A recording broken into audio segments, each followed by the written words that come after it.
right.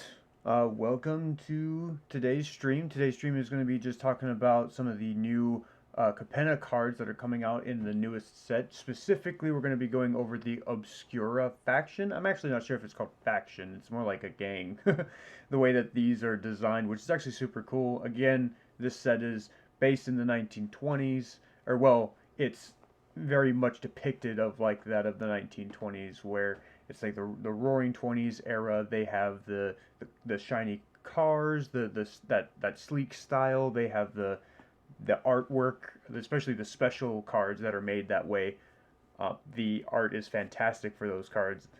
In any case, we're going specifically over Obscura, and I think Obscura is one of the most fun, particularly because it reminds me of a particular playstyle that my dad plays in strategy games. If I was going to build a deck for my dad, and actually I might do so, if I was going to build any deck for my dad as a starting deck, this would probably be the one. Because now, given I don't follow the lore, I like to every once in a while I like to listen to it, but I don't like deep dive into it. But from my understanding, the Obscura are very secretive. They dabble a little bit into the beyond, as it were, to kind of help them further their schemes and their plans. They're very secretive for the most part. They're a lot like the Demur from Ravnica, except that whereas the Demur were evil and then they kind of went good, kind of sort of.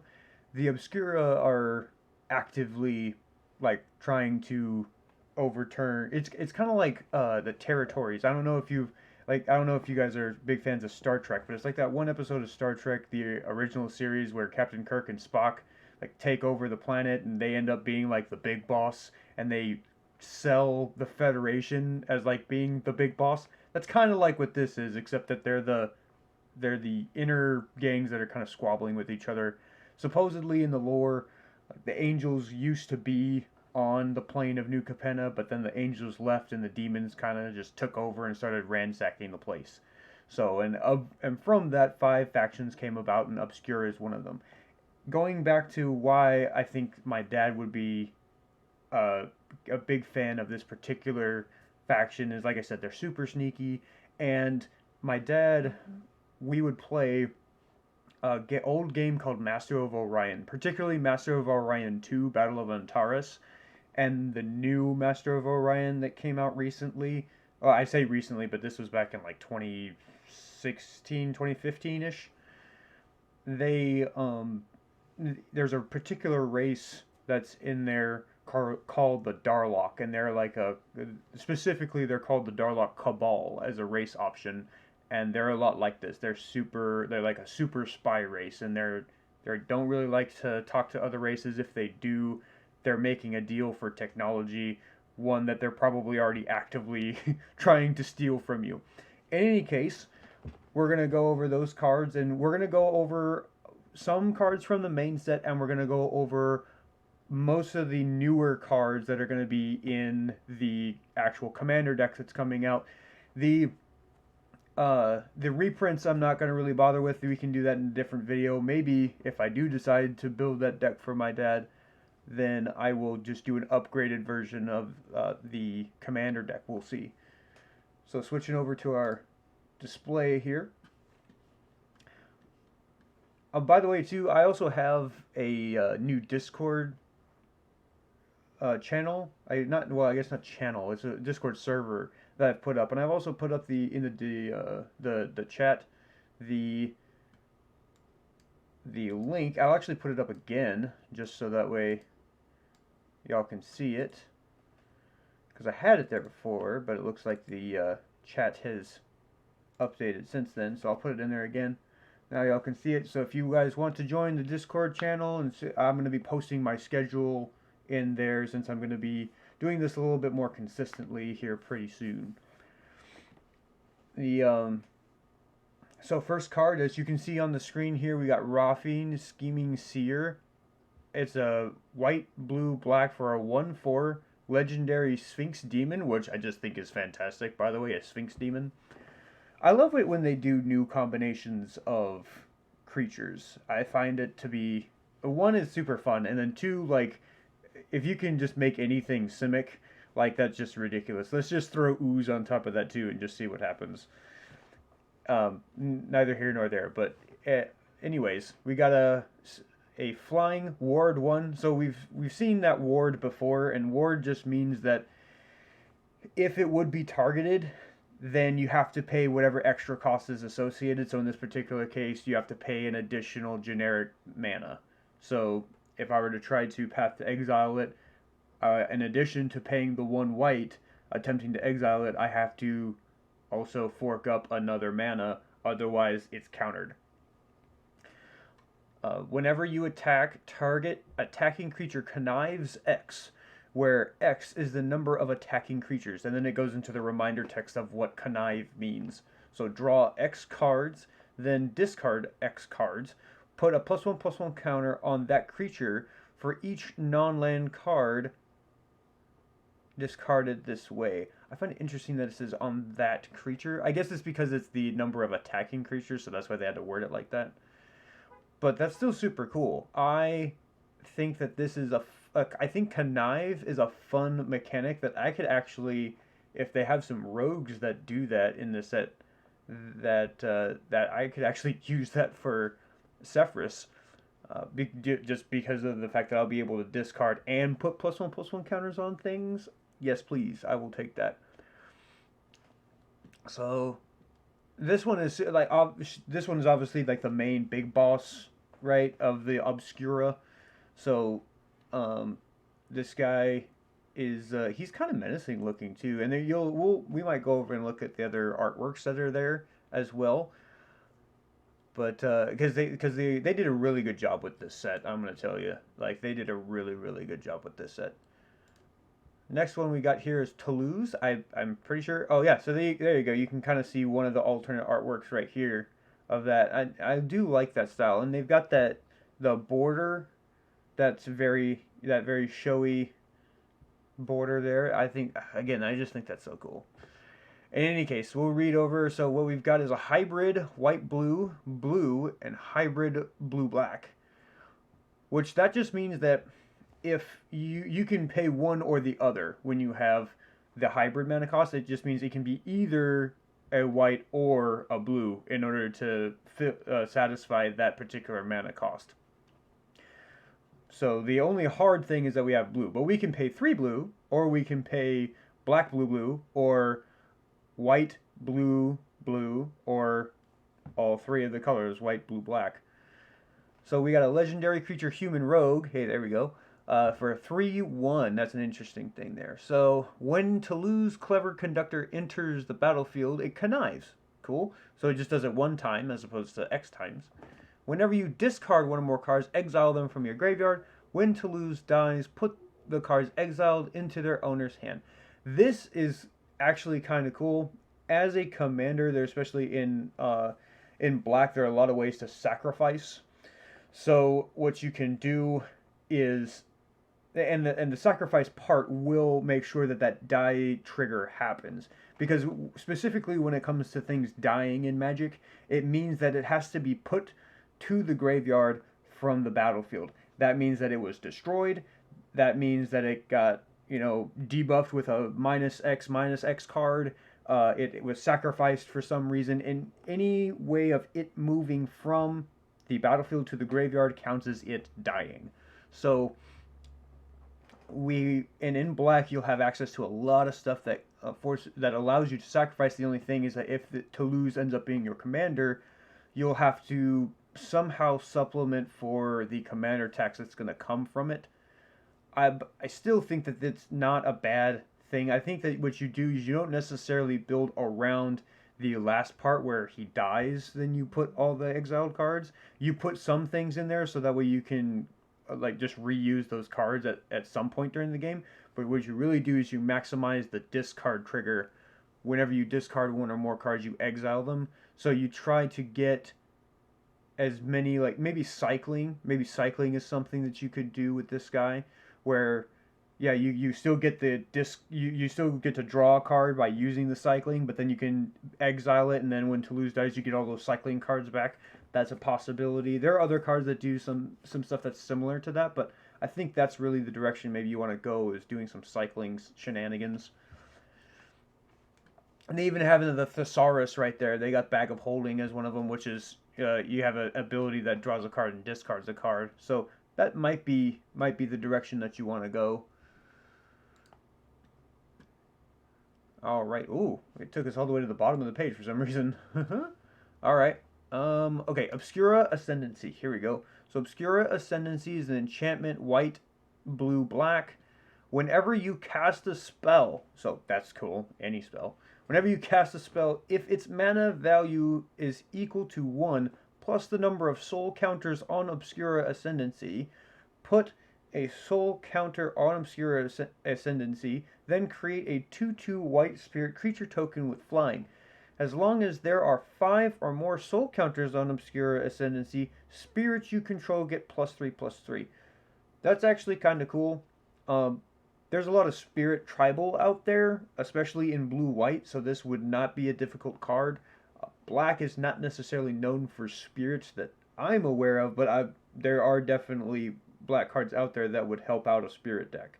So this deck could be kind of cool. I think it's okay. I don't think it's OP in any way. And I tend to stay away from cards that, like, say, if this card's mana value is 1 more than the number of counters on this card, then it does something. It's kind of cool, but I don't find them to be very efficient. And then at the end of it, you get a +3/+3. There's other cards in Magic that are just white that can give you +3/+3 just on their face. You could probably pay 2 more generic mana for it, but it'll give you the same effect just faster. What up, Bromigo? How are you doing? Actually, that's something I forgot to say to everybody too. So me and Codename Red have been talking, right? I know, dangerous. We've been talking and thinking. But we are going to be doing some collab videos here, not necessarily Magic or Pokemon related to that extent. We have another game that we actually enjoy together that we have a lot of fun with. Sometimes the salt is real, though, not going to lie. Because I'm not particularly like a pro. Yeah. I'm not particularly a pro. Codename Red is better than I am, and we have our stepbrother actually is way better at it than both of us. But it's still a lot of fun, and we hope that you guys will tune in for when we decide to do those videos together. Continuing on, we've got Body Launderer. I just think that's a funny name. Okay, Body Launderer is a 2 black 3/3 Ogre Rogue, which is pretty cool. And we have a Death Touch. We went over before what Death Touch is, right? Any amount of damage that this creature would do to another creature automatically kills that creature, right? Whenever another non-token creature you control dies, Body Launderer connives. So that's cool. When Body Launderer dies, return another target non-rogue creature card with equal or lesser power from your graveyard to the battlefield. So you get like a 2/2 or less that comes. That's actually okay. Or, well, I guess you can be 2 anything, really, because it just cares about the power. Otherwise, it would say toughness on there, too. But you could get a 2 anything, and it will come back. So that's actually okay. That's not bad. You get a little bit more there. But really, like, this card really goes around that the connives part. Whenever a non-token creature you control dies, Body Launderer connives. There are so many ways to, like, if you build your deck around what's called aristocrats, meaning that you take value out of sacrificing your own creatures, this thing will just get ridiculous. You'll be able to, like, Body Launderer will be huge. Actually, that's probably what it's there for. You want to get Body Launderer huge, and then because of the amount of +1/+1 counters that will go onto it from connives, and then you can get just about any creature from your graveyard depending on how you build your deck, and how many times that Body Launderer is connived. I see why they didn't make it a legendary creature, though. That'd be pretty OP if they did it that way. Like, that'd be CEDH immediately if they decided to make him a legendary creature. Alright, Void Rend. Looks like a counter spell. white, blue, black, instant. This spell can't be countered. Destroy non-land. Okay, so I was incorrect. Destroy non-land permanent. That's actually kind of cool. It's 3 mana though, and it's 3 mana of different colors, so that's going to be hard to get to. I don't typically like running instant spells that have 3 different colors just because you have to make sure you have those colors. If you don't, you're not getting the removal on board when you need it. I just I tend to avoid any removal really that's 3 mana. With very very few exceptions, but specifically ones with 3 different colors, yeah, I'm not trying to. I don't know. It's a preference thing, right? You build your deck how you want to build your deck, but me personally, I like to stick to stuff that's efficient, or at the very least, I can use generic mana over specific colored mana, so that way I can get the desired effect.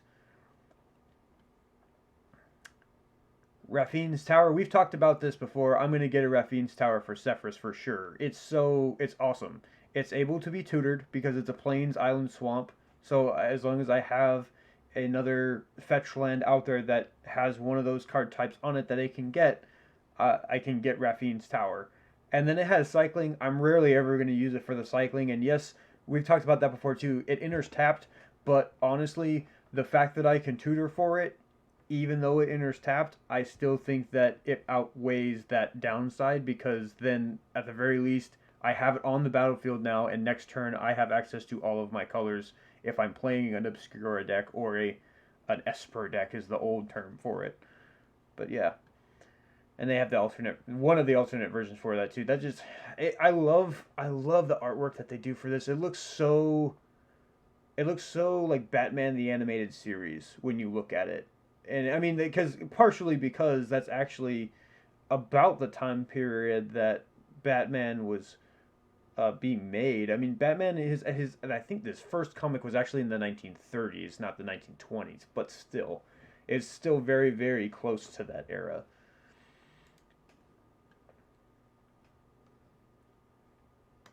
Obscura Interceptor, a Cellophane wizard. Celophids are actually kind of cool creatures in Magic. They haven't had a Celophid since, I want to say, one of the Mirrodin sets, so it's actually kind of interesting to see them kind of come back. So Obscura Interceptor, we've got a 1 white, blue, black for a 3/1 creature Celophid wizard flash, right? So we can cast it at instant speed during anybody's turn at any time, so long as we have the mana. Has lifelink, so whenever we do damage to something, we gain that much life. When Obscura Interceptor enters the battlefield, it connives. When it connives this way, return up to 1 target spell to its owner's hand. Oh, so it's kind of like it can potentially be a counter spell. That's actually kind of cool, which makes sense as to why it has flash.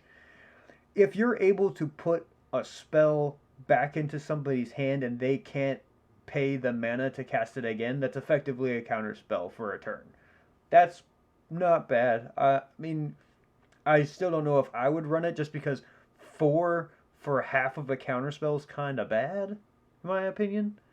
But it would be an interesting card to have in like maybe a wizard tribal that's in these colors, or or a Cellophane tribal if you try to do it that way. I don't know if you can run Obscura Cellophane tribal, but that would be interesting to see. If somebody wants to do that, actually put that in the chat and let me know. I'll watch that video.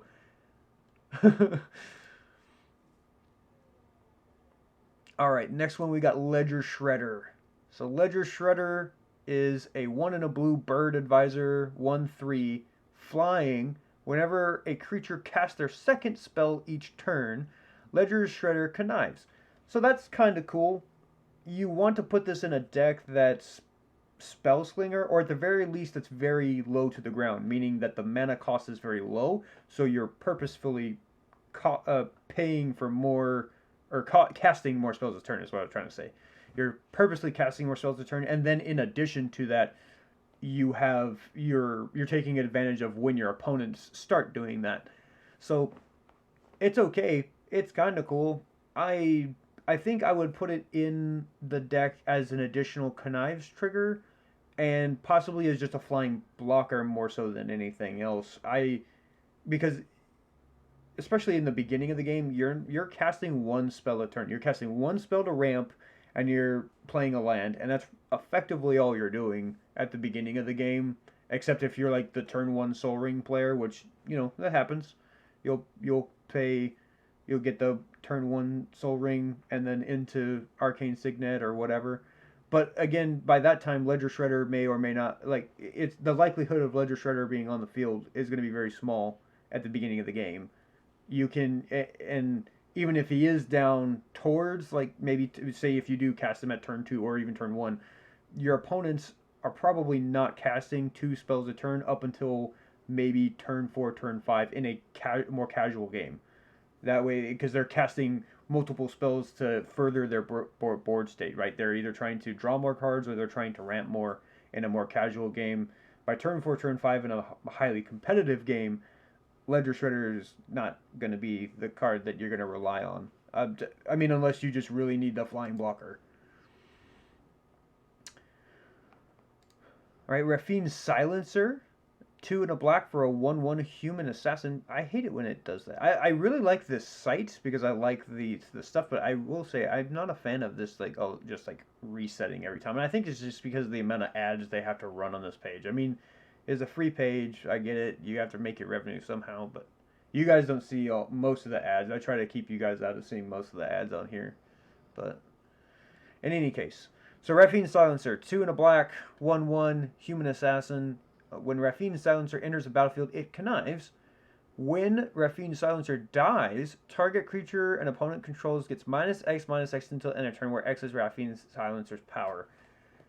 So, again, it's kind of cool. I feel like it's inefficient, though. You have a card that comes out, it connives, cool. And given in combination with other cards that connives as well, potentially you have a bigger silencer, right? The thing is I wouldn't count this as a removal spell because it has to die first before you can remove something. Anytime I make like a theme, even in like a themed deck, and I have like one of my card slots that's designed for removal to be on theme, even if it's like slightly more mana costed than I would normally like, it's usually like it enters the battlefield and it does something. I don't typically play the thing and then I have to wait for something else to happen before that is able to do the thing, right? Unless it actually has it on the card itself. So an example would be like Caustic Caterpillar. Caustic Caterpillar is 1 green, it comes out, and then it can destroy a target artifact or enchantment, but it has the ability to sacrifice itself on it in order to do that. I don't have to have another card that says, because Caustic Caterpillar doesn't say when it dies, destroy something. It just says sacrifice Caustic Caterpillar, destroy target artifact or enchantment. When I see stuff like Rafine Silencer, again, I love the artwork. I think they're doing an awesome job over there with that. But as far as the card itself, it just feels very inefficient to me. Obscura Charm. So Obscura Charm is one of those cool ones, again, that I like it aesthetically. It looks cool, and even this alternate version is pretty awesome looking. And they have another alternate version that's even better looking. But again, because it's all 3 colors, and I get that that's kind of this set's thing, right, is being all 3 colors of the factions that there are. It's just, again, charms are cool, and I like them because of their versatility, but that doesn't mean I'm going to run them in every single deck that has these colors. In any case, let's go over the card. Obscura Charm is an instant. Play that at any time, as long as you can pay the mana. White, blue, black. Choose 1. Return target multicolored permanent card with mana value 3 or less from your graveyard to the battlefield tapped. Counter target instant or sorcery spell.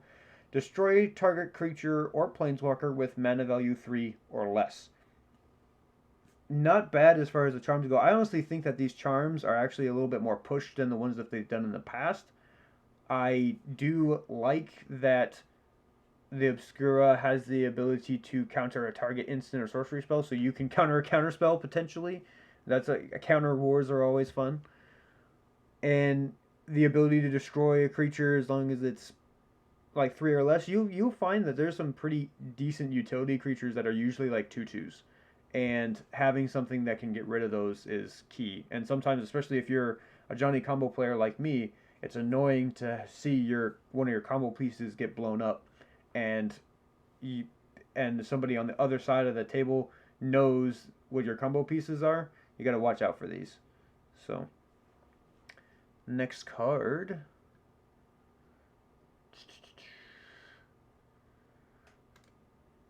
Quasar. I think that's how you pronounce that. Quasar, Augur of Agonies. Another Cellophane. I thought, oh man, it's so fun. Another Cellophane is a Cellophane Advisor. 1 white, blue, black. Whenever you draw a card, target opponent loses 1 life and you gain 1 life. So this is actually kind of cool. You have a drain command. You have a drain commander effectively, and you're in blue, so you're gonna have access to card draw, regular card draw. Super easy to build a deck around Quasar. Honestly, she's an uncommon. I feel like she's gonna have some decent decks that can go out of control. Honestly, I think that you're gonna have people that run her as a commander, and they're gonna be combo players where they can infinitely draw their whole deck and then force you to, because you have a 100 card deck and you have 40 life to start. So if they can draw their entire deck, like they're gonna everybody's gonna lose 40 life and they're gonna gain 40 life, and that's the end of the game. Like that's what I see. I think that she's probably one of the most powerful commanders thus far. Like she might not be the coolest looking, but this one's a sleeper commander in my opinion. Like people like they're gonna see the uncommon, they're just gonna be like, yeah, whatever. Nah, this is this is gonna be the one that wins the games. A nimble larcenist. That's funny. All right, so we got a white, blue, black bird rogue with 2/1 flying. When Nimble Larcenist enters the battlefield, target opponent reveals their hand. You choose an artifact, instant, or sorcery card from it and exile that card. This is a very black card. I think I think that's what they were trying to do with that. This is so black has a thing where it likes to discard cards out of your opponent's hands, or it likes to just remove cards directly from your opponent's hands.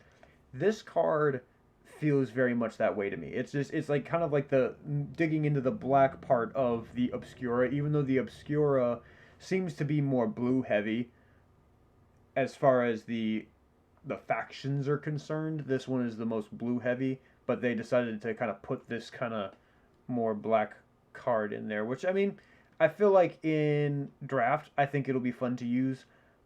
And again, I'm terrible at draft, so I mean, maybe I'm just, I'm just blowing smoke, but I think that this would be a fun card to use. In Commander, no, this doesn't see that much value, I don't think.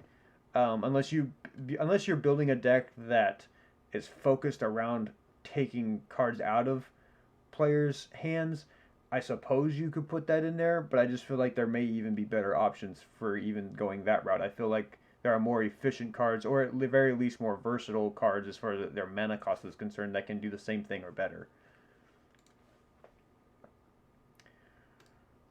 Hypnotic Grifter. So we've got a 1. Oh my goodness. There we go. Alright, so Hypnotic Grifter, 1 blue for Human Rogue, 1/2. You can pay 3, and Hypnotic Grifter connives. I feel like this isn't bad. You pay 3 into it, you get to draw a card, discard a card, and put a +1/+1 counter on Hypnotic Grifter. I mean, I wish I could connive onto other creatures, but I don't think it's that bad. Particularly for, and again, I'm thinking in terms of Sephiroth right now, and I think that Hypnotic Grifter would work in a deck like that. Obviously, in a deck that you're mainlining connives as your main ability, yeah, I think that this is a shoe-in. You might as well put it in there. For 1 mana, that's very efficient. So, here we go. Illuminator Virtuoso. We got 1 and a white for a 1/1 Human Rogue with double strike. That's interesting. So whenever Illuminator Virtuoso becomes the target of a spell you control, it connives. That's actually kind of cool. That could go in a deck like um, Feather, right? Feather is the Boros commander that whenever you cast an instant or sorcery spell that targets a creature you control, then you can exile it, and then you get that card back later. Like Illuminator Virtuoso is like that, and it's actually that. In a lot of ways, that's actually super good for a deck like that because it gives you another way to draw through your deck. Illuminator Virtuoso might be one I try to put in Feather, man. That's actually pretty good. And and if you build your deck around stuff like that where it targets stuff all the time, like if you build like a deck similar to like Heroic, I mean given that's an old Theros mechanic, but you could build like some like cantrippy stuff. I feel like this wouldn't be bad also for in draft. I feel like again I don't know, I'm terrible at draft anyway, but I feel like this wouldn't be a bad one to have in a draft if you have like some like little spells here and there that will buff him up just for a turn just to get some extra damage in. I mean, he's got double strike, so I mean, just as a 1/1, he's gonna actually count for 2 going into combat, and even if you somehow pump him +1/+1, that's what 4 going into combat. He can get big quick. I feel like that's actually one of those sleeper cards that this guy's actually secretly pretty good. Psychic Pickpocket. That's interesting. Psychic Pickpocket, 4 and a blue. Oof. All right. 3/2 Cellophane Rogue. Oh man, I love these Celophids. These are great. When Psychic Pickpocket enters the battlefield, it connives. When it connives this way, return up to 1 target non-land permanent to its owner's hand. So I guess that makes sense as to why it's 5 in something like Draft or Standard. I think that's why they needed to make the cost so steep. But for Commander, I feel like that's just a little bit heavy. If you're building Cellophane Tribal, though, maybe this is your guy.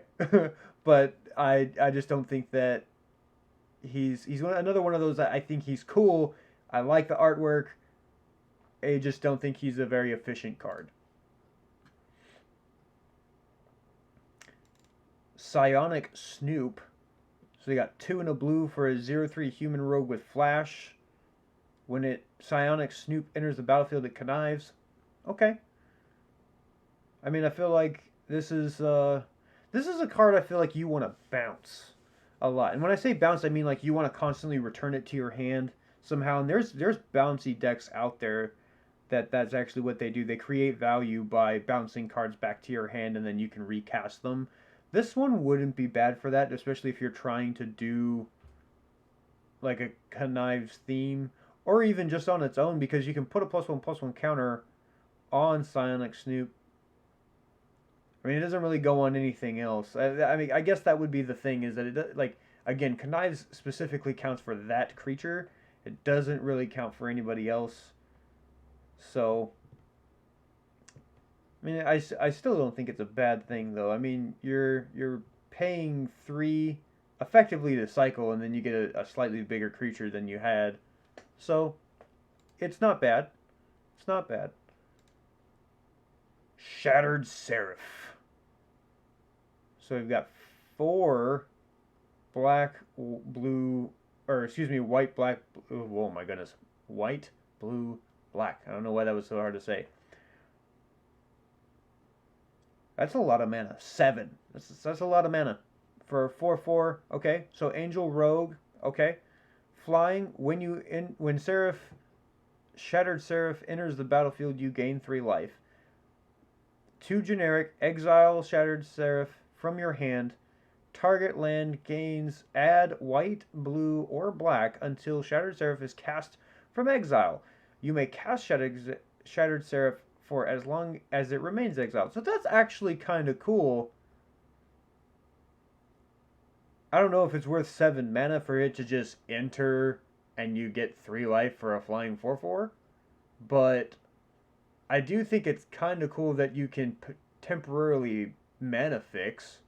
You pay 2 to exile a card, and then that land now has all the colors that you need. So it's not terrible. I wouldn't count it as ramp, but I mean, if your deck cares about having an Angel Rogue, I guess it wouldn't be a bad one, and you're in these colors. I suppose it's okay. Again, because that 7 mana cost though, I feel like it's that's a lot. But at this, again, I don't. There are definitely worse cards out there. Obscura Storefront. When Obscura Storefront enters the battlefield, sacrifice it. When you do, search your library for a basic plains, island, or swamp card, put it onto the battlefield tapped, then shuffle, and you gain 1 life. So this is interesting. So this one is like, it's kind of like targeted Terramorphic Expanse or Evolving Wilds. Those 2 cards are lands that they enter the battlefield, and at any time you can tap them, sacrifice them, and you get a basic land. The thing is that these ones are very targeted, so you don't have to tap them, which is interesting. You just get, you basically, like, this is you want it for like landfall triggers, is what I'm getting. Like, if you're in these colors and you have a landfall deck, like, these are the lands that you want in that deck. I don't think that's a bad thing. I don't think that they're, I wouldn't put it in my decks right now. I'll say that much. I wouldn't put it in my Sapphiros. I wouldn't put this card in my Sapphiros deck. I think that simply because that this land in itself does not tap for mana, I would not put this in there because I don't really need just an extra shuffle effect just for the point. In some of my mono decks, I do actually do that on purpose. I will put panoramas in there because I want the extra shuffle effect, but those panoramas also tap for colorless mana, so I don't know. I feel like this is okay. I just wouldn't put it in my deck, to be honest. Unless, like, I'm doing a landfall deck. And some of the other colors that are in this set, I do have decks that do care about that, but not in these colors. I wouldn't use it for these particular set of colors. But there are definitely ways to build landfall decks out there. So if you want to do that in those colors, that's the perfect one to use. Obscura Initiate. So we got 2 and a blue for a 2/2 bird citizen, flying, 1 and hybrid white-black for Obscura Initiate, gains lifelink until end of turn. I think this is this is probably a fine card for standard or for draft. I feel like it's not really an effective commander card, but unless you're doing bird or citizen tribal, I suppose. But it's okay. I just don't think it's a commander card that you're a reliable commander card. Rafine's Informant, 1 and a white for a 2/1 human wizard. When Rafine's Informant enters the battlefield, it connives. So this is another one that, just because it simply has the ability to come in and connive, this is another one that you either want to bounce or you want to do that aristocrat strategy where you just sacrifice it and pull it back out, and you do the connive as many times as possible. I feel like these cards that just have like these simple enter the battlefield effects, I feel like are sleeper cards. I feel like that there's a lot that you can really do with this. Like, this one is very similar to, actually I was just about to talk about it. It's even right here. You have the Professor of Symbology, which is a core cleric that says learn, and that learn mechanic is kind of similar to in Strixhaven. It was you discard and draw a card, or you can get like a lesson card, which lesson cards were great for standard or for draft, but not in Commander, because in Commander you can't have cards that are in a sideboard or outside of the game. For Commander, that isn't a thing, because you already have like a 100-card deck. There's not really any purpose for you to have something outside of the game for that. So, but yeah, Rafine's Informant, I feel like this is another good one. This is like a cantrippy creature, if you were to ask me. Like, I mean, if you're doing like Humi Tribal and you need like a cantrippy card draw spell in white, like this is your guy. For and again, it gives you another form of Professor of Symbology, honestly. So, and then it also gets a +1/+1 counter on it, so you get 3/2, right? Unless you decide to sacrifice it or bounce it over and over again, or even blink it. If you're to blink it, blinking means it's a slang term for you exile the card and then it comes right back to the battlefield under its owner's control. So and white is very good at blinking. So I think this is a pretty decent card. I like it when cantrippy cards are like 1 or 2 mana. That's really the sweet spot for me.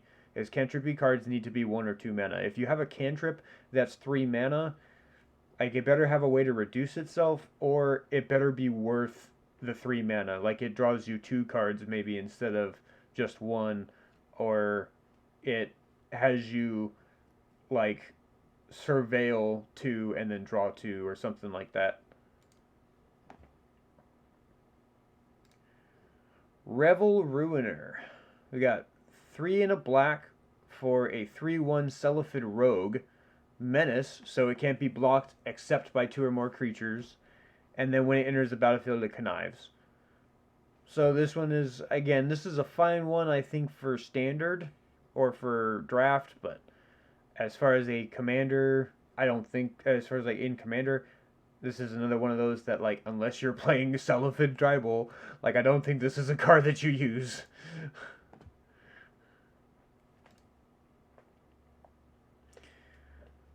So Echo Inspector, we've got 3 and a blue for a 2/3 bird rogue, flying. When Echo Inspector enters the battlefield, it connives for 4 mana. A flying conniver. I don't know. I don't think that's very efficient, but whatever. Security bypass. So we've got an aura. So in 1 and a blue enchant creature. As long as enchanted creature is attacking alone, it can't be blocked. Super cool. Enchanted creature has whenever this creature deals combat to a player, it connives. I like that a lot. Actually, I really like that for even Sephiroth, because that gives me card draw. It gives me a discard outlet, and it puts a +1 counter on a potential creature, like maybe, I don't know, Hero of Brettegard. I like that a lot. I like it a lot. I don't like that it's an enchantment aura, but I feel like I could forego that. I wish it was an equipment, to be perfectly honest. I wish it was an equipment, but that would be too OP if they made an equipment where you can't be blocked and it does that. Yeah, I feel like that's why they did it that way, so it wasn't too OP. All right, so now I'm gonna skip past a lot of these cards here because they're single cards in the single colors, and they can honestly go in any combination of the decks, of the different types that there are. So we're gonna scroll all the way to the bottom here. Okay, so these are these different artworks. I mean, look at that. Like that Rafine, right? I mean, it's not allowing me to do that on Rafine for whatever reason, but okay. But yeah, you see the different art there of Rafine, which is pretty cool. Obscura Ascendancy, Toulouse, Obscura Interceptor, Void Rand, Quasar. That Quasar one is actually super cool. I like that one a lot, yeah. Obscure Charm. Yeah, so they've got all these alternate artworks, and they're decent. I like them. These borderless ones, like, they're beautiful. A lot of the time, they're pretty amazing. Like, and look at this Rafine's Tower. This thing is just ridiculous. I mean, all these lands are, but that thing is just, that's amazing. I like that a lot. Okay. Let's get to the actual commander card. So this guy is the face commander of the Obscura deck, right? Kamiz Obscura Oculus. I also think that this is fun too, because if I was going to build a deck for my dad, this would probably be the face commander, just because my dad's like a huge fan of Oculus right now. Like, well, I say right now, but he's been a huge fan of Oculus since it came out, honestly. And so they just to have that extra flavor of, like, it's, super sneaky beaky type of deck on top of and then it has Oculus in the name. I think he'd super like that, actually. So this guy, he's a Cellophane. Look at that. Oh, here we go. We're Cellophane tribal. Here we come. Uh, let's see. Okay, so he's a 1 white, blue, black for a legendary Cellophane Rogue. That's a 2/4. Whenever you attack, target attacking creature can't be blocked this turn. It connives. Then choose another attacking creature with lesser power. That creature gains double strike until end of turn. Kamiz is actually a card I feel like I want in Sephiroth. Yeah. This is a card I want, like, as a lieutenant, sure. But, like, it's a rogue, so it satisfies that part. It allows me to give another attacking creature the ability to not be blocked, and then on top of that, it connives. So it can't, that's beautiful. I love this guy already. I mean, I can understand why he's going to be a powerful commander too. But even as a lieutenant in a deck that has these colors, this guy's awesome.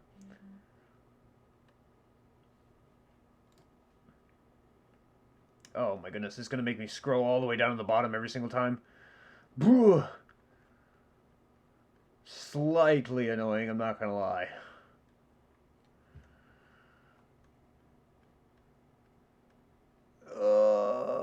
Okay. Maybe I can just, I'll open it in a new tab. Here we go. Let's try that. Open a new tab. There we go. Alright. That way we're not having to do that every single time. Alright, Tivit, Seller of Secrets. 3 white, blue, black for a 6/6 Sphinx Rogue. So, I feel like that is... Well, let's read the rest of the card first. Okay, Flying, Ward 3, so you have to pay an extra 3 generic to remove it. Council's Dilemma. Oh, that's actually pretty cool. Okay. Whenever Tivit enters the battlefield or deals combat damage to a player, starting with you, each player votes for evidence or bribery. For each evidence vote, investigate. For each bribery vote, create a treasure token. And then while voting, you may vote an additional time. That's actually pretty cool. This is a commander concept that I actually really like to see. I wish it wasn't in these colors, to be honest, because I do have a deck that I do have a color combination that I have not made a deck for yet that I think I would love that to be it, but for this it does make sense to be in these colors. This guy I feel like is going to be a super fun deck to build for whoever builds it. I'm definitely gonna, and I know a couple of people have already put out videos for Tivit, and I think that they will do a pretty good job of building a deck around Tivit. But that's cool, because, like, so Council's Dilemma is something that came out in, I want to say it was a Ravnica, actually. Was it Ravnica? Yeah, I want to say it was the Return to Ravnica. So not this last one that we had in Ravnica back in 2018 now? 2018, 2019 maybe. This is Return to Ravnica, which was a couple of years before that. And so it shows you there. You vote and you get, one or the other, and that's going to happen, whichever one gets more votes. And when it says investigate means that you create a clue token, and it's just a token artifact that reads 2. You sacrifice the clue token, and you get to draw a card. And then for the bribery vote, you get a treasure token. So we've talked about treasure tokens before. Treasure tokens, you simply, another artifact token, you sacrifice it, you put a mana of any color into your mana pool. And then while voting, you get to vote an additional time, obviously, so that way, whatever happens, you're going to tilt it more into your favor. The votes can be different for the choices or the same choice. So that's actually interesting. And I wonder why well, because there are definitely some cards out there that, like, with the Council's Dilemma, they say if it's the votes are equal to or greater than this happens. So I guess that's why, like, if you want to force it that way, you can, that like you just so that way you can either meet that equal or over, because you're obviously you're the one that's putting out the vote, so you're going to be the one that wants to take advantage of that. That's actually super interesting. I think that this guy would be a lot of fun to build around. I think that 6 mana is a lot. So good luck with that. You're not in green, so you're gonna have a harder time ramping. Not to say that my Sephiroth deck, like the way that it's built, like I don't have mana problems. I'm gonna knock on wood right now, but I don't seem to have mana problems with its mana base. So I suppose if I were to build a mana base that was similar, maybe I'll add one more ramp card just to make sure that I hit, because either I'll add more ramp or I would add more lands without touching the ramp, just because I want to make sure that I'm hitting my land every single turn, so that way Tevit comes out on turn 6 or before, because 6 mana is a lot. That's just a lot of mana for a commander anyway, and he has no way of reducing himself, so yeah, that's going to be kind of hard to play. A lot of fun to play, really hard to play. Alright, Obscura Confluence. So 1 white, blue, black. For an instant, you choose 3. You may choose the same mode more than once. So that's actually kind of cool. So, and it makes sense with the Confluence, right? Because you have the older Confluence cards that were like that as well. So until end of turn, target creature loses all abilities and has a base power of and toughness of 1/1. Target creature connives. Okay. Target player returns a creature card from their graveyard to their hand. Okay, so this card is worth 4 mana. I really like the versatility of the Confluence. In a lot of ways, I feel like this card is actually a little bit pushed, because you can, just the sheer range of this card, you can draw cards, you can not reanimate, but you can recur cards, so you're able to pull things. And I'm given it's a creature card, right? And because you're in black, black typically deals with putting creatures back into your hand. It's not like green, where green can put just about anything back into your hand. But still, more than likely, say that we build just an Obscura deck, you're going to be targeting more creatures that have connive, so you'll get that connive part anyway. So that's actually super cool. And then until end of turn, you target creature loses all abilities and has a basic power and toughness of 1/1. So even the biggest creature on their side of the battlefield, or creatures, multiple, if they've got 3 big ones coming at you, you just, as long as it doesn't have hexproof, or I guess ward, as long as you can pay the mana for ward, I guess. If you you throw that out there, you put 3 of them down to 1/1 nothings, then that creature's dead. You just block. Boop, dead. I think that card is brilliant. I think actually there's a, oh no, I made a mistake. I did the thing again. In any case, though, the Confluence card looks super. It looks a little pushed, but it's pretty cool. I mean, that's a lot of versatility, and it's definitely worth the 4 mana that it wants you to pay. All right, now we're gonna do this right. We're gonna do it in a new tab. All right, Denry Klin. I almost said Kiln, but it's not. It's Klin, Editor-in-Chief. Okay, that's kind of cool. It's a cat advisor. That's fun. I think cat cards in Magic are just a lot of fun. I think they're goofy and they're fun. Some of them are kind of crazy, like the Ikoria ones. Those are super interesting. But in this deck, I say deck, in this set, they're pretty goofy. I like them. So we got a legendary creature cat advisor 2/2. I mean, look at that. He looks so posh. He's even got his hair comb. Look at that. And a monocle. He's got a monocle. Yes, indubitably. So, we got, okay, so Denry Klin, Editor-in-Chief, enters the battlefield with your choice of a +1/+1 counter First Strike or Vigilance counter on it. So that's interesting. Whenever a non-token creature you control enters the battlefield, if Denry has counters on it, put the same number and kind of counters on that creature. Ooh. Ooh. Oh man. You could go bonkers in a deck like this.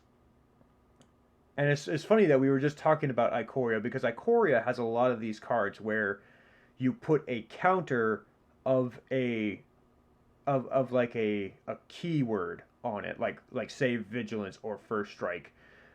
There are other keywords that you could do, like for blue, you'd probably have Flying, you might have Hexproof, you might have, trying to think of any other ones that I can. I guess then I'm trying to think about it. Blue doesn't really have a ton of keywords on its creatures that it likes to do. Whereas white, that's actually that's actually not true. White has a lot that it does. So like white has a lot of like indestructible, lifelink. I mean, we already have First Strike and Vigilance on there. Potentially double strike.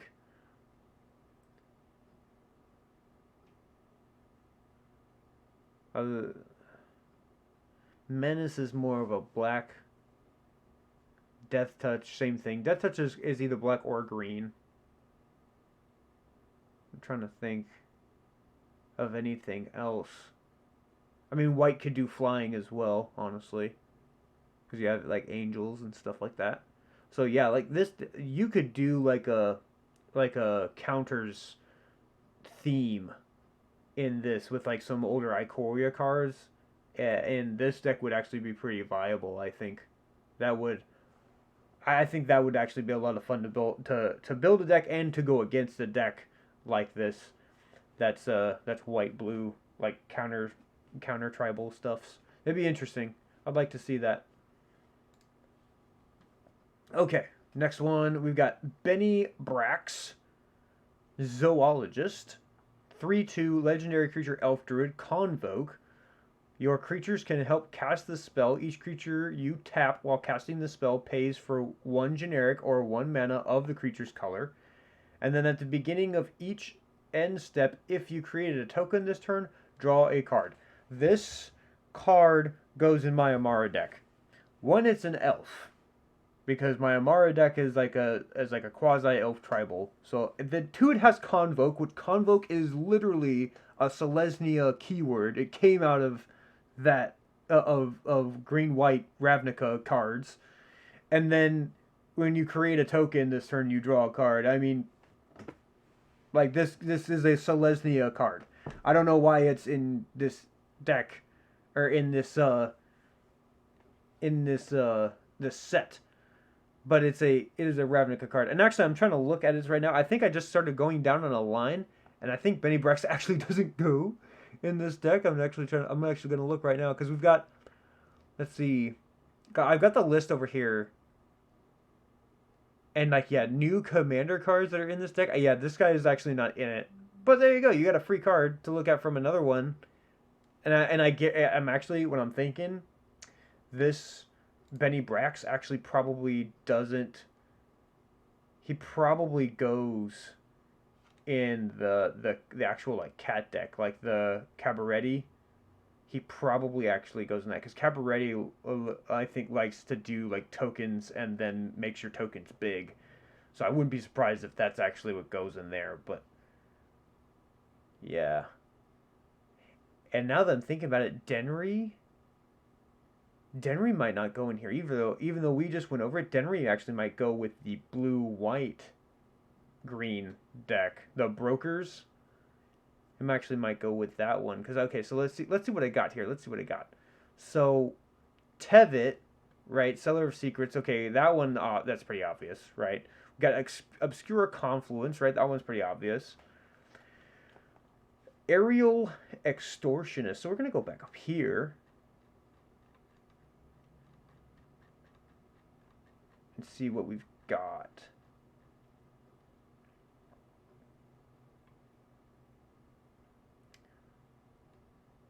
Or maybe it's actually down further. Actually, that might be it. We gotta go down further. Here we go. Okay, so let's see here.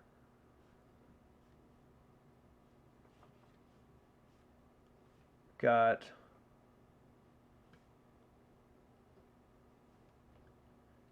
Yeah, we've got... So Jailbreak. Jailbreak is one of them that comes in this one. Okay. So it's a sorcery, 1 white. Return target permanent card in an opponent's graveyard to the battlefield under their control. When that permanent enters the battlefield, return up to 1 target permanent with cards equal to or lesser than the mana value from your graveyard to the battlefield. This is actually... This is a political card. This is a card that I actually want in my Brina deck, which is my black-white deck, the Silver Quill. This is a super political, because you're giving somebody a favor for 2 mana. Say, hey, you can bring this thing back, but I'm going to get this thing back. And the fact that it's a permanent card means that I can get, like, I can bring back a creature from their graveyard that's like 4 or 5 mana, and I can bring an artifact from my graveyard onto the battlefield that's equal to or less mana. And typically my artifacts are going to be combo pieces that are like 3 mana or less. That's Jailbreak is a great card for a political deck, and I'm really glad that that comes in there, because that is going to be an excellent addition to Brina. I did the thing again. No! Why you do this? Okay. Alright, so... Then we got Smuggler Snare. So it's got to be a white, blue, or black card. I'm guessing Smuggler Snare would be a black card. No, it is not. I was deceived.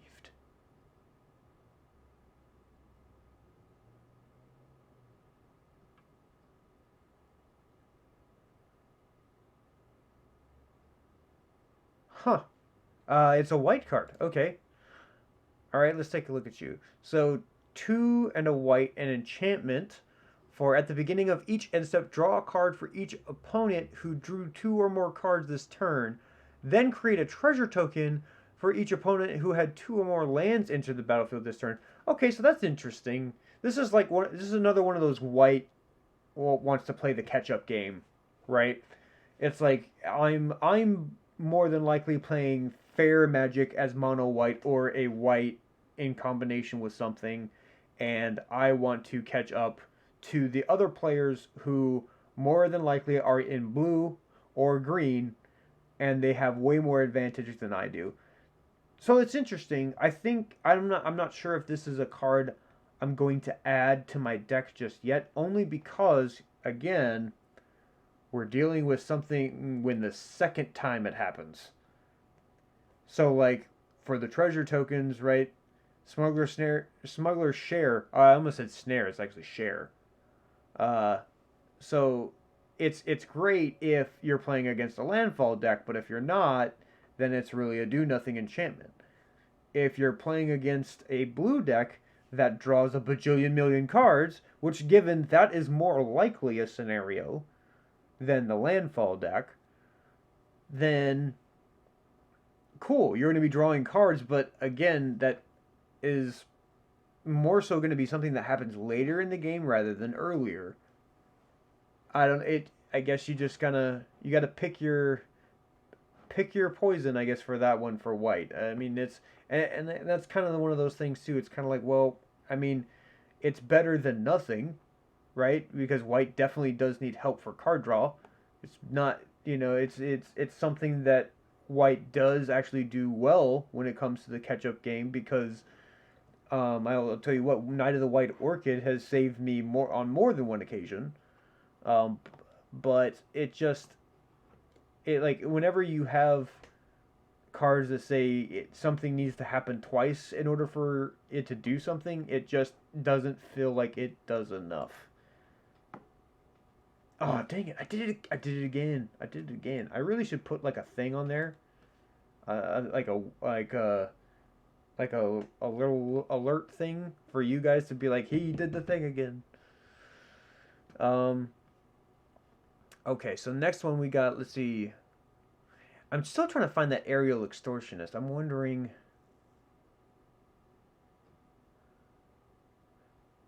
If that's a multicolor card. I don't see it though. At least I don't see it right now. Oh, here we go. Here we go. Aerial extortionist.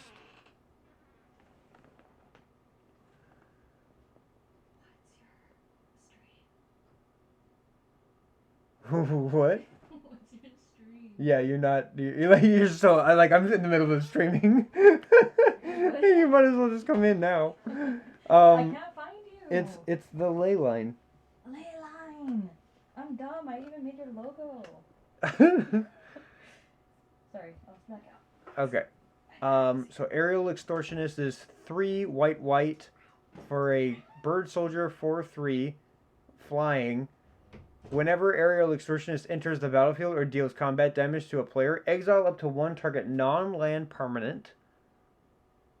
For as long as that card remains exiled, its owner may cast it. Okay. Whenever another player casts a spell from anywhere other than their hand, draw a card. Oh, that's cool. You have to be careful though, because you don't want to target things that when they enter the battlefield they do something, or maybe you do as a political ploy. I like Aerial Extortionist a lot. I think this card is going to see a lot of play because it's like quasi removal and card draw at the same time. I think you're going to see a lot of Aerial Extortionist. Even for that 5 mana, that's worth it. Yeah. I think this guy's going to see a lot of play. Because I'm going to be playing him. I don't know which deck he's going to go in just yet, but I know I'm going to play him. Because that's pretty awesome. Oh, why? Why do I keep doing this? Why do I do this to myself? Alright. Okay. So, change of plans. Next card. Next card is change of plans. I'm pretty sure that change of plans is a blue card. Here we go. No! Go back. Okay. Whew. I saved it in time. Link in new window. I guess it's effectively the same. Alright, so change of plans. We have X1 in a blue. Each of X target creatures you control connive. You may have any number of them phase out. That's actually pretty nice. Not gonna lie. That's a protection from a board wipe potentially. That or a board wipe in itself. But I think you want to play this card as board wipe protection, because what you can do is that if, again, now given you have to pay into X, right? So you have to have a lot of mana in order to do it. But what you want to do is if you have a lot of creatures that are attacking you, right? And you happen to have a significant amount of creatures on your board that have the ability to block, you can pay all of your manas into change of plans. Then you target all of those creatures as they are blocking. So you have to declare them as blockers first, because in combat, right, there is an attacking phase, a blocker phase, and then the damage phase before like the cleanup step. So what you'll need to do is make sure that you designate your blockers, and then before damage, because at that point those creatures are blocked, then you change of plans on all your creatures that you're going to target with it. You draw a bunch of cards, discard a bunch of cards, put a +1/+1 counters on them so they're bigger when they come back, and then they phase out. And when they phase out, they just go as if they don't exist, basically, anymore, until right before your next untap step. phasing is like it's a pretty old mechanic, but it has survived for a while, and I like that they're finding new ways to make it work. And I think a change of plans is a great card to do that. Yeah, like and the crazy thing too is that even if you have tokens, tokens can phase out and they don't disappear. I mean, like they disappear as far as the mechanic of phasing works, but typically it it doesn't cause the card that phases to change zones necessarily. So unlike exile, where exile, if you exile something and then it would return it back to the battlefield, a token will not return back to the battlefield because once a token changes zones from the battlefield to somewhere else, it no longer exists and it just goes away. But phasing does not do that. Phasing just says you're treated as if you don't exist, but you're still here. So that's a potentially crazy card. I think that the fact that it's an X spell is going to make it I want to say less playable, but I don't think that I don't think that it's not going to be playable. I just think that like if this was like a say like this was a like a 5 mana spell, like even if it was like 3 blue blue, or if it was like 2 blue blue blue, and you said each of your creatures you control connive and each of your creatures get phases out, that card would be like a $40 card instantly. The fact that this is an X spell, I think, actually helps keep that cost down. So, I don't know. I think it's a good card, and I think you'll see a lot of it in play.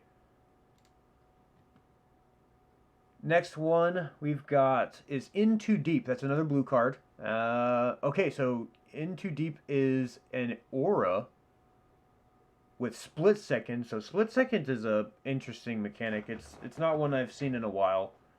Split Second, as long as this spell is on the stack, players can't cast spells or activate abilities that aren't mana abilities. So there's a lot of confusion when it comes to Split Second. Split Second doesn't counter a spell. Doesn't stop that from happening, right? It just says that you can't interact with spells on you cannot interact with spells on the stack kind of before that. It's really weird. But basically like you're basically not able to interact with In Too Deep at all. Oh my goodness, it looks like I'm phasing out here. Okay. So you're basically not able to interact with In Too Deep. But it doesn't exactly stop them from doing anything like the rest of the turn. Like it's not like you can still find ways to get around it. You can target other spells on the stack. It's just because like once priority it's weird. It's like once priority passes, then after that you can have a new set, but like it doesn't like just stop. It doesn't counter spells. It doesn't stop that from happening. Lepri, thank you for the follow. Really appreciate it. That's my wife who just came in, tried to sneakily come in here. And not sneakily, not so sneakily. She would not pass as Obscura, that's for sure. She's more of a Tammy player. She likes to just play big creatures and smash. Or play a lot of creatures and smash. Particularly with vampires. Oh, I didn't even go over the rest of the card. I got distracted. Okay, so let me go here. Okay, so In Too Deep, Split Second, right? Enchant creature, planeswalker, or clue. Interesting. I wonder why you would target just a clue.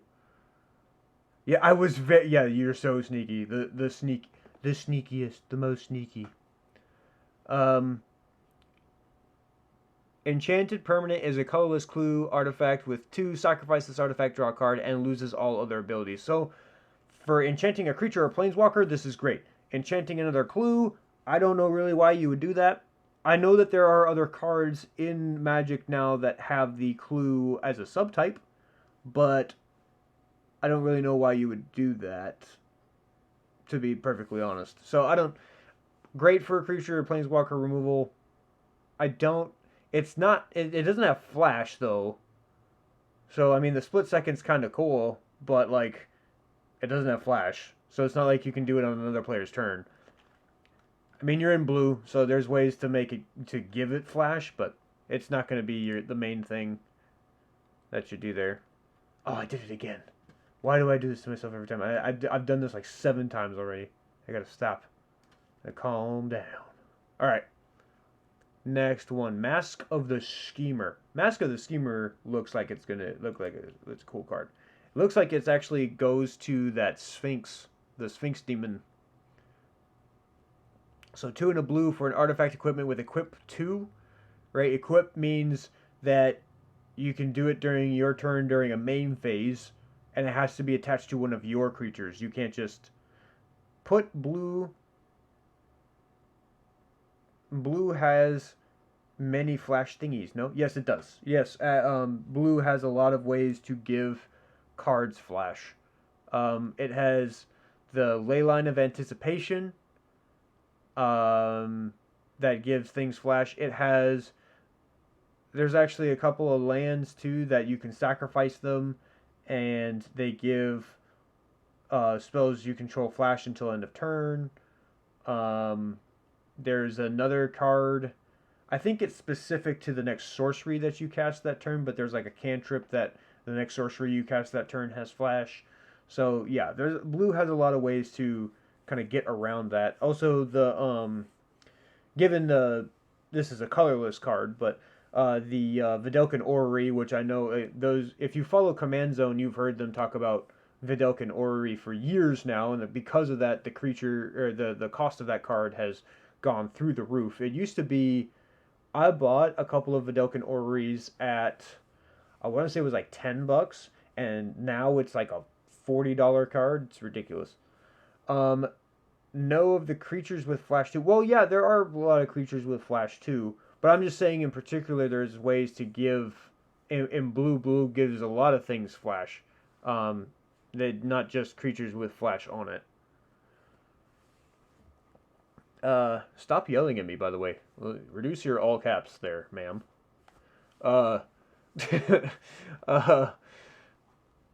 Mask of the Schemer.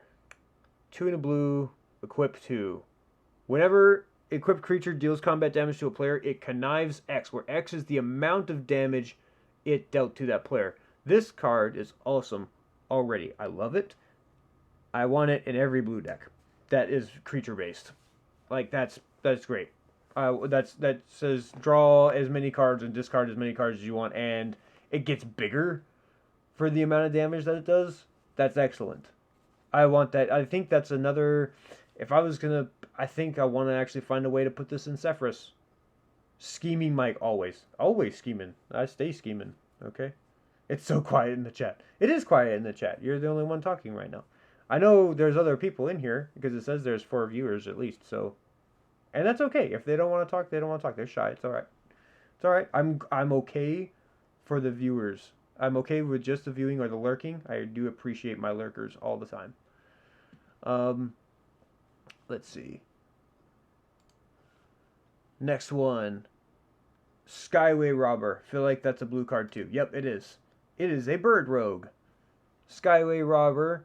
3 and a blue for a 3/3 bird rogue with flying escape. So that's a mechanic that comes out of Theros Beyond Death. So you can pay 3 and a blue, exile 5 other cards from your graveyard. So it's mana cost and then you exile 5. When Skyway Robber escapes with... Oh, excuse me. Skyway Robber escapes with... Whenever Skyway Robber deals combat damage to a player, you may cast an artifact, instant, or sorcery spell from among cards exiled this way with Skyway Robber without paying its mana cost. That's actually super cool. I like that a lot because that adds additional value to your escapes. I like that. I'm not typically big on using escape, but if I was gonna use escape in blue, this would be it. That gives additional value. I like anything that gives additional value, and you can cast it for free, which is awesome. So Now, given that's 1 out of the 5 cards, so I guess, you know, if you're willing to deal with that disadvantage there, but maybe it's worth it. Let me see. Oh no, not again. Okay, it went back to this one. Alright, Lethal Scheme is the next card. Feel like that's a black card because we're already there. Lethal Scheme. Yep, here we go. Lethal Scheme. 2 black for an instant with Convoke. We just talked about Convoke. Destroy target creature or planeswalker. Each creature that convoked Lethal Scheme connives. That's super cool.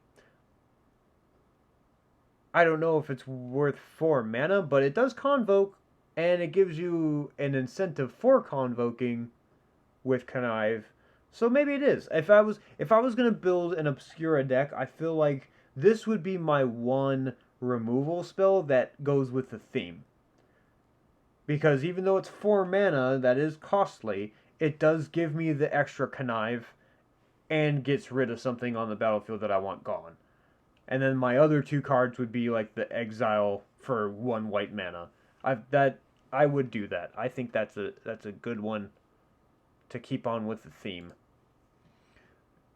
Next one is Misfortune Teller. Misfortune Tellers. That's actually a fun name, except I almost did. Ah, dang it. Did I catch? Oh, no, I caught it. Okay. New window. Alright, Misfortune Teller. That's actually funny. It's like a play on words. Because it's like Ms. Fortune Teller. Also Misfortune Teller. I thought it's funny. I'd make a funny. Alright. 3 and a black for a 3/1 human warlock. Death Touch. Whenever Misfortune Teller enters the battlefield or deals combat damage to a player, exile target card from a graveyard. If it was a creature, create a 2/2 black rogue creature token. If it was a land card, create a treasure token. Otherwise, you gain 3 life. I don't think that's bad. I think that the 3/1 making the toughness super low makes it a little bit easier to remove. So that's kind of rough. But it has Death Touch, which means they're less likely to block it. They're more than likely going to let you go through with it. It incentivizes you to attack with it too, because you're more than likely not going to... You don't want to block with it because it doesn't do anything when it dies. So it's not a bad card. And you get more rogue tokens, potentially, or more treasure tokens, or more life. I don't think that's a bad card. I think that this is one of those more fun cards that you could do in Commander that, because of its versatility in that fashion. This is, I wouldn't say it's like a good Commander card, but I think that this is a fun Commander card, and I think I would probably end up leaving this in the deck if I were to just do a slight upgrade. Okay, Writ of Return. Alright, that's this guy. New window. Writ of Return. 3 black for a sorcery. Return target creature card from your graveyard to the battlefield tapped, and Cipher. Cipher is not a thing I've seen in a while. That's actually super cool. So Cipher means you may exile this, then you may exile this card encoded onto the creature you control. Whenever that creature deals combat damage to a player, its controller may cast a copy of the encoded card without paying its mana cost. That's kind of crazy. That's... Yeah, the Writ of Return... I would probably... I think I would put this in my Nicol Bolas deck. That's what I think. I would put this in my Nicol Bolas deck. Because my Nicol Bolas Flipwalker deck, he's a flying 4/4. Annabelle's like, no. So my Nicol Bolas deck is like a wheels deck too, so this would be perfect. I could put this in my, like, for stuff that I wheel away, I have another way of pulling it back. Given it comes back tapped, so depending on what it is, you know, I may or may not want it. Like, it may not matter. She said, wheel yourself out the door. See, depending on what it is, it may not matter that it comes in tapped. So I think that would be an excellent card to put in my Bolas deck. Or any deck really that takes advantage of your graveyard and is like creature based. or or maybe your commander is just resilient. This would Writ of Return would be an excellent card to put in those kinds of decks. And 5 mana is actually pretty standard for sorceries that bring something back from your graveyard onto the battlefield or bring creatures back onto the battlefield. Even my Brina deck has that political card where it's like 4 and a black that it brings back. You choose an opponent, and each of you brings back a creature back from the graveyard to the battlefield, and then you choose another opponent or the same opponent, and you each like draw 2 cards. You sacrifice a creature and draw 2 cards. So like even with all of that, that's 5 mana. Writ of Return being 5 mana. There's even other ones that are like, I think there's one that's with like Liliana on it. That's like you can bring back a creature from your graveyard to the battlefield, and it's get a +1/+1 counter on it, and that's 4 and a black as well. So this is pretty standard. I think that's actually pretty good, and I think that's actually a fair cost too, especially like if you bring back just a freaking powerhouse from the graveyard that's potentially going to end the game next turn. 5 mana is definitely fair to pay, fair mana cost to pay for that. And this card has Cipher. That's just craziness. It's craziness. I enjoy it. I see that I have 5 viewers in the chat right now. I super appreciate the viewership. If you like Magic, and you're not already one of my followers, consider giving me a follow. Thank you. The next, Life Insurance. So Life Insurance feels like it's going to be either a colorless card or a multicolor card. Here we go, Life Insurance. Okay, so I was looking at this card earlier. Life Insurance is actually super cool. So it's an enchantment, 3 white/black for Extort, which is another Ravnica keyword ability that comes from Orzhov. So whenever you cast a spell, you may pay hybrid white/black. If you do, each opponent loses 1 life and you gain that much life. And then whenever another non-token creature dies, you lose 1 life and you create a creature token.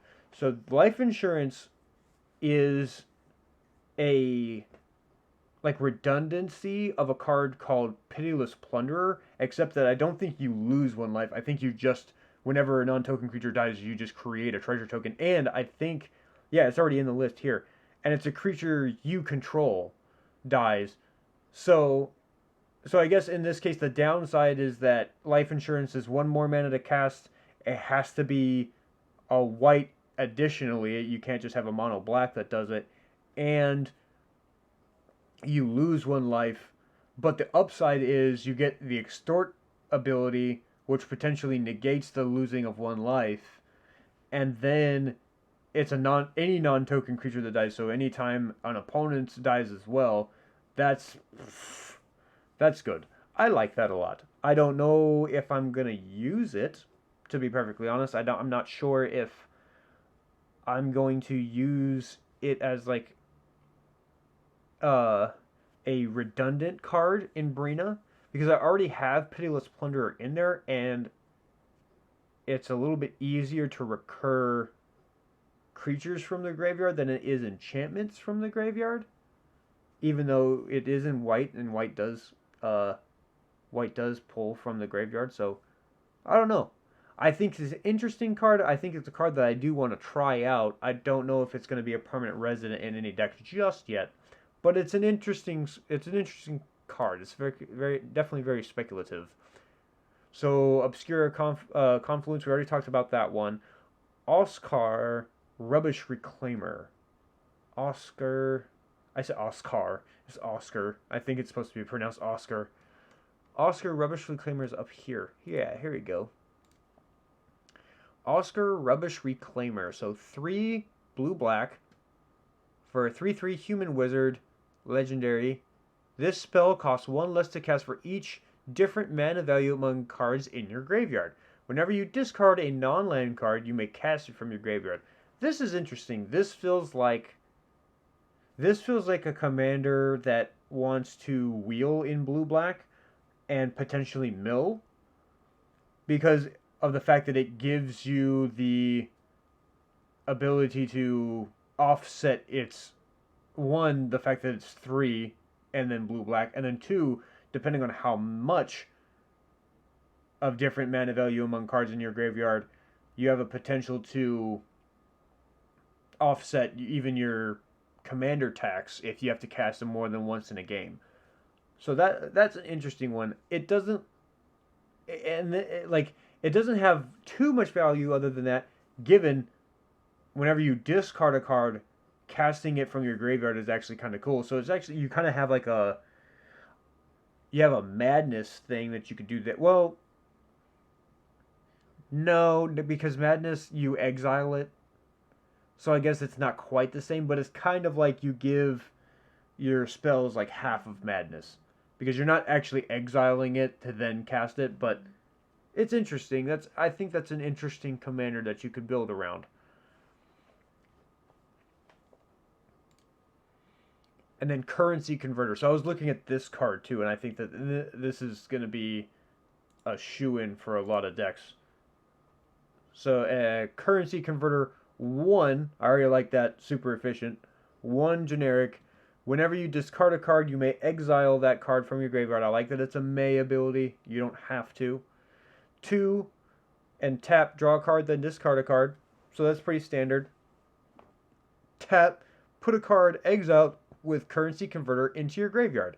If it's a land card, create a treasure token. If it's a non-land card, create a 2/2 black rogue creature token. This card I really want to put into Sephiroth because the discard triggers, right? The ability to discard, which means that I'm probably going to end up getting a venture trigger.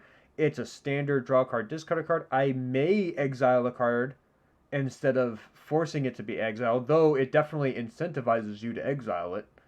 Then I can tap it, put a card that was exiled into the graveyard, and I can potentially get another treasure token or a black rogue, and we know how I want rogues in that deck because of the party mechanic. I think currency converter is a shoe-in for the Sephiroth deck. And honestly, it's a shoe-in for a lot of decks. I mean, even a rogue tribal, like this would be an excellent card. I mean, what was it, like 2 years ago, they had that rogue tribal, the blue-black rogue tribal deck from Zendikar Rising that they came out with.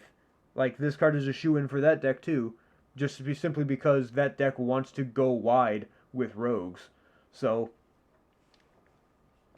and even if you're not in a rogue deck, you get, like, this is a good card. I just think even this card is even a good card if Oscar was the head of your deck.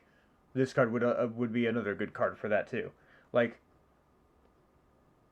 yeah, that deck that deck that card has a lot of versatility, a lot of usability, I think, in decks. And as far as our discussion for today, that is all. For our Obscura spoilers, I hope that you enjoyed talking about this with me, because I certainly enjoy talking about it. I love talking about Magic cards. I can talk about them all day. So, but the next one I'm going to do is potentially going to be tomorrow, and we're going to talk about the Maestros. I may end up doing 2 tomorrow, because this one is a lot shorter than my normal sessions. So I might do the Maestros, and then I'll do the uh, the Riveteers colors, just so that way we get them knocked out. So I'll put that as like, 2 and 3 of 5 in the same video when I posted it up on Twitter. And I'll post it up on Twitter too. If you guys are not following me on Twitter or Facebook, I am there. Please follow me. I do post pretty often, especially letting people know when I'm going to be on for streams. I also just got a new Discord or Discord server that I put up. I'm going to paste that into the chat. So again, if you want to sign up there, I am going to be starting to post my schedule into the Discord a lot more often. Mainly, that's what the Discord is going to be for, is just posting the schedule there. It is the Pillars of Salt Discord chat or Discord server. So please, if you really enjoy this content, please consider giving me a follow. And then on YouTube, I'm going to be pushing my videos over there as well. I still need to get the ones from the weekend over there, but I will get those over there as well as this one. Please subscribe to me over on YouTube as well. And definitely, again, try to find me on Facebook and Twitter. I hope you guys are having a good night, and I hope to see you enjoy these new cards that are going to be coming out next week. I believe the pre-release is this weekend at your local game shop. If you do buy single cards, I understand I buy single cards from websites all the time, but if you can, please support your local game shop first, especially in this economy. It's kind of crazy. Support the local game shop first, and then if they don't have what you're looking for just little singles here and there, then go online and find your stuff. Again, super appreciate it. Love you guys, and I will see y'all tomorrow. Have a good night.